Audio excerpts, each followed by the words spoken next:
Erimni sevaman. Chindan ham sevaman. Lekin har tun u yonimda pishillab uxlayotganida men ko'zlarimni ochib tavba qilaman. Chunki mening vujudim uniki bo'lsa ham xotiralarim boshqa odamga tegishli. O'z akamga. Buni eshitish dahshatli. Bilaman. Siz hozir mendan nafratlanyapsiz. Meni hukm qilyapsiz. Agar Berov menga shu gapni aytsa, men ham uning yuziga tupurgan bo'lardim. Lekin hayot biz o'ylaganchalik oddiy emas ekan. Oq va qora ranglardan tashqari shunday bir qorong'u ranglar borki, unga tushib qolmasangiz aslo tushunmaysiz. Assalomu alaykum, Farrosh hikoyalari kanalining aziz va qadrdon muxlislari. Ismim Malika. Hozir 32 yoshdaman. Erimning ismi Rustam. Bizning 10 yillik baxtli oilamiz bor. 2 ta farishtadek bolamiz bor. Tashqaridan qarasangiz biz ideal oilamiz. Hamma havas qiladi. Hamma bizdek bo'lishni xohlaydi. Lekin mening ichimda, mening qalbimning eng tubida chiriyotgan bir sir bor. Bu sir go'yo tirik maxluq. U meni ich-ichimdan yeb bitiryapti. Bu mening eng katta gunohim.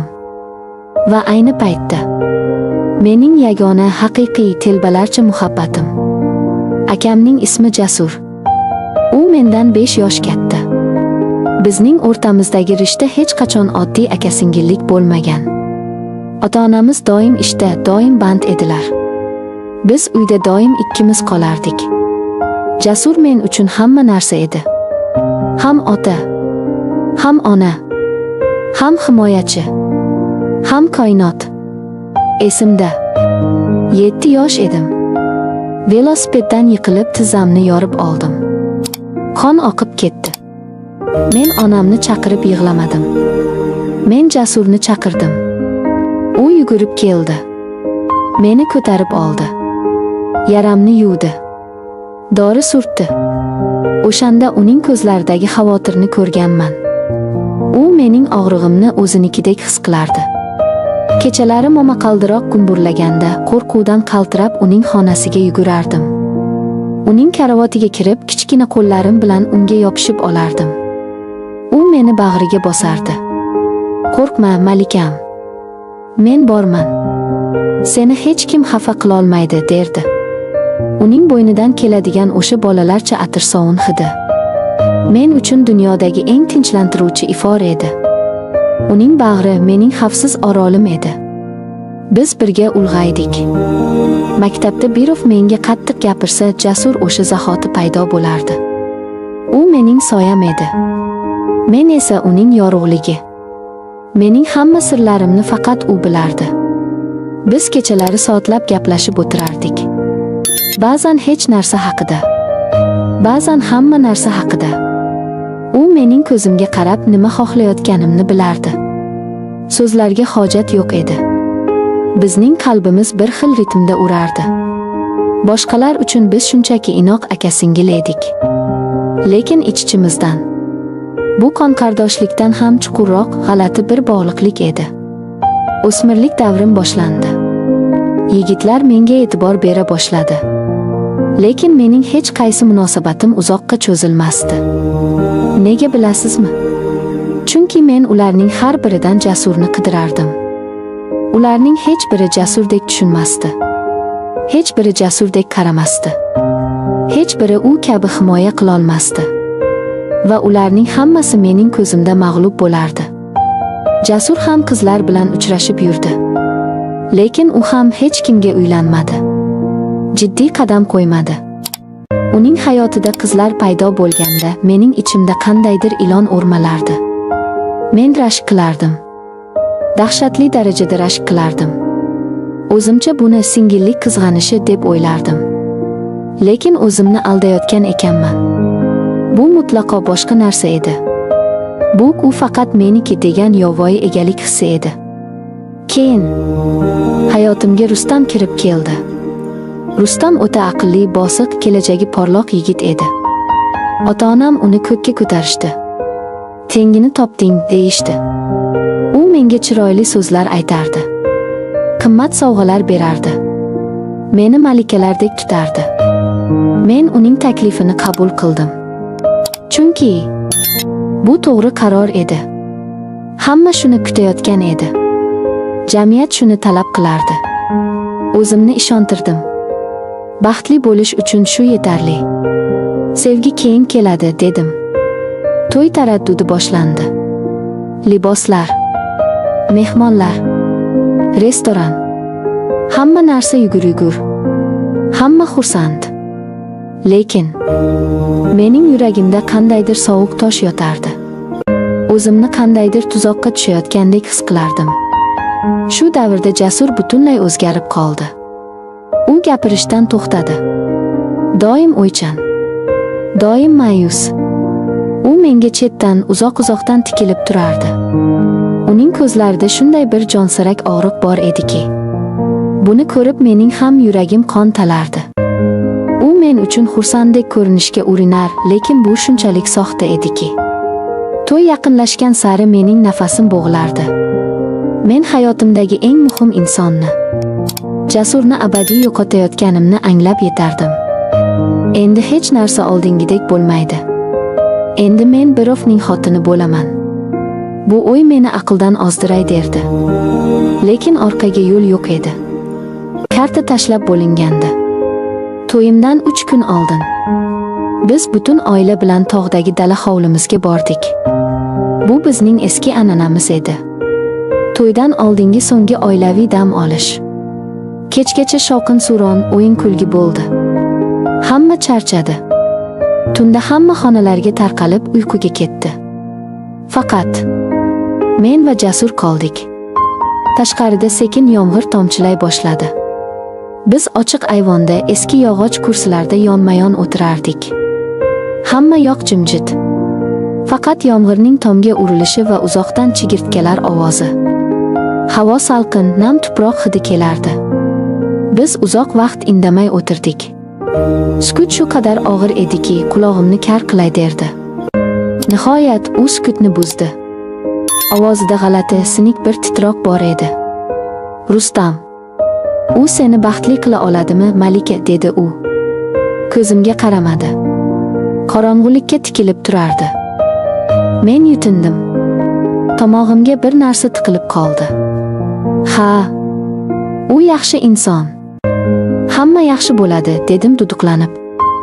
Lekin ovozim o'zimga ham shunchalar yolg'on, shunchalar zaif eshitildiki. Shunda u menga burildi. Ayvonning xira chirog'ida uning yuzini ko'rdim. Uning ko'zlarida yosh aylanardi. Mening kuchli, yengilmas, mag'rur akam yig'layotgan edi. Men sensiz nima qilaman, deb pichirladi u. Uning ovozi yig'iga aylanib ketdi. Sen mening hayotimdagi yagona ma'nosan, Malika. Seni birovga berib yuborish, go'yo o'z yuragimni sug'urib berishdek gap. Men bu uyda sensiz qanday nafas olaman? Bu so'zlar mening vujudimni poroxdek portlatib yubordi. Men o'zimni ushlab tura olmadim.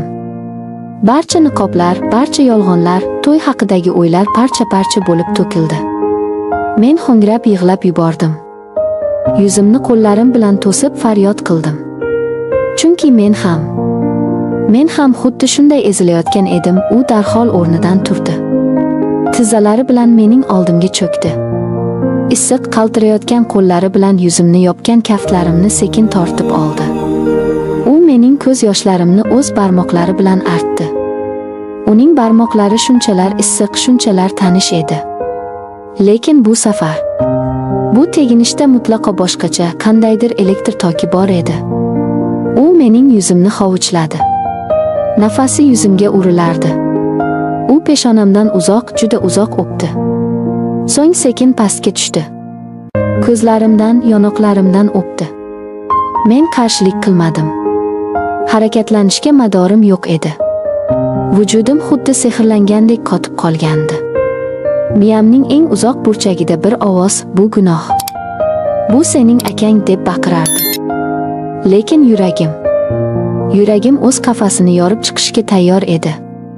Bu xuddi yillar davomida sahroda suvsiz qolib, nihoyat buloqqa yetib kelganga o'xshardi.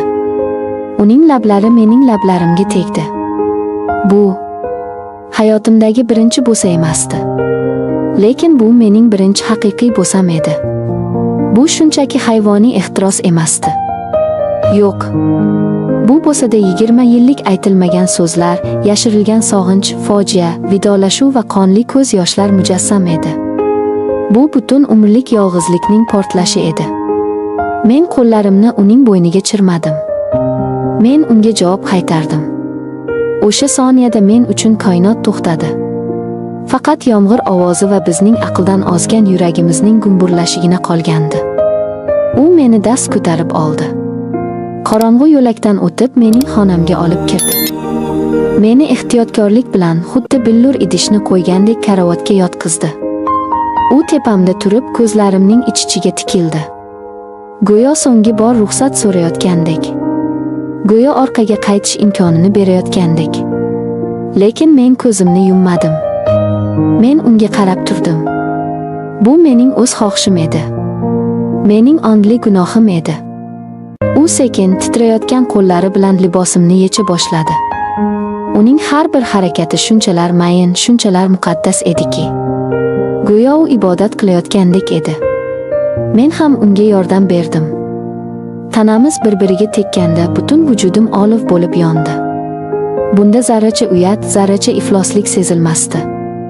Faqatgina dahshatli darajadagi yaqinlik va bir butunlik bor edi. U mening butun tanamni o'pardi. U mening har bir nuqtamni bilar, lekin ularga mutlaqo boshqa bir olamni kashf qilayotgandek teginardi. Biz shoshmadik. Biz go'yo bir-birimizni birinchi marta ko'rib turgandek qaytadan o'rganardik.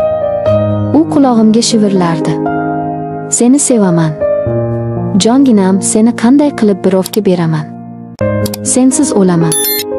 Uning so'zlari ko'z yoshlari bilan aralashib ketardi. Men ham uni sevishimni, umrimning oxirigacha faqat uni sevishimni aytib yig'lardim. Buni so'z bilan tushuntirish imkonsiz. Bu ikki jismning emas, ikkita ezilgan, bir-biriga muhtoj ruhning qovushishi edi. U menga shunday nazokat bilan, shunday muhabbat bilan yaqinlashdiki, men o'zimni hayotimda birinchi va oxirgi marta to'liq his qildim. Go'yoki tug'ilganimdan beri kemtik bo'lgan qalbim o'zining haqiqiy yarmini topgandi. Bizning nafasimiz, yurak urishimiz, ko'z yoshlarimiz bir-biriga qorishib ketdi. Eng yuqori cho'qqiga chiqqanimizda biz bir vaqtning o'zida bir-birimizning ismimizni aytib ingradik. Bu lazzat nidosi emasdi. Bu og'riq edi. Bu yirtilib ketgan qalb faryodi edi. Bu abadiy vidolashuv nidosi edi. Chunki ikkimiz ham bu kecha birinchi va oxirgi marta ekanligini judayam yaxshi bilardik. Biz tonggacha qimirlamay yotdik.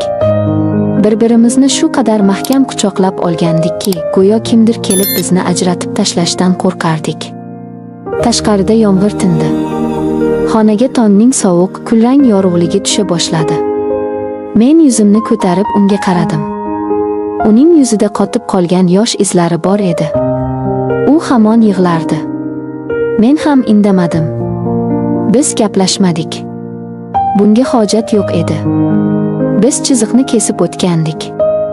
Biz o'rtamizdagi pok insoniy rishtani o'z qo'limiz bilan, sevgimiz bilan o'ldirgan edik.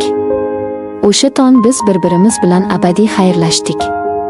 Ham aka-singil sifatida, ham telba oshiqlar sifatida. 2 kundan so'ng men oppoq kelinlik libosida Rustamning yonida qotib turardim. Hamma qarsakchalar, tabriklar, qanday baxtli kelin deb havas qilardi. Men jilmayardim. Lekin ich-ichimdan men o'lik edim. Mening ruhim o'sha yomg'irli tunda, o'sha xonada qolib ketgandi. To'yxona markazida yuzlab odamlar orasida men Jasurning nigohiga to'qnash keldim. U uzoqdan menga qarab turardi. Uning ko'zlarida endi na mehr, na sevgi bor edi. Uning ko'zlarida faqat o'lik bir sovuqlik, dahshatli bir bo'shliq bor edi. U men uchun o'sha lahzada abadiy begona odamga aylandi. Bizning sirimiz bizni biriktirmadi, aksincha oramizga yengib bo'lmas beton devor qurdirdi. O'sha kundan beri 10 yildan oshdi. Biz Jasur bilan ko'rishib turamiz. Oilaviy bayramlarda, yig'inlarda. Lekin biz hech qachon Hech qachon yolg'iz qolmaymiz. Biz o'sha tun haqida biron marta ham gaplashmadik. Ismiga ham yuzlanmadik. U mening erimga ajoyib pochcha. Bolalarimga mehribon tog'a. Hech kim, hatto ota-onam ham hech narsani sezmaydi. Jasur ham uylandi. Uning ham o'z hayoti bor. Men Rustamni hurmat qilaman. Uni qadrlayman. U haqiqatan ham yaxshi er, ajoyib ota bo'ldi. U menga tinch, barqaror hayot berdi. Mening oilam butun. Lekin har kuni men vijdon azobida o'taman. Erimning ko'ziga qarab, unga qilingan mudhish xiyonatimni eslayman. Bu mening xochim. Buni bir umr ko'tarib o'taman. Lekin ba'zan uyda yolg'iz qolganimda, yomg'ir yoqqanida men o'sha tunni eslayman. O'shanda his qilgan vujudimni kuydirgan olovni eslayman. Tan olish qanchalik dahshatli bo'lmasin, men o'sha kechadan boshqa hech qachon, hech kim bilan o'zimni u qadar tirik, u qadar baxtli his qilmadim. Bu mening qora gunohim. Va bu mening hayotimdagi yagona haqiqiy muhabbatim. Men bu sirni o'zim bilan tuproqqa olib ketaman.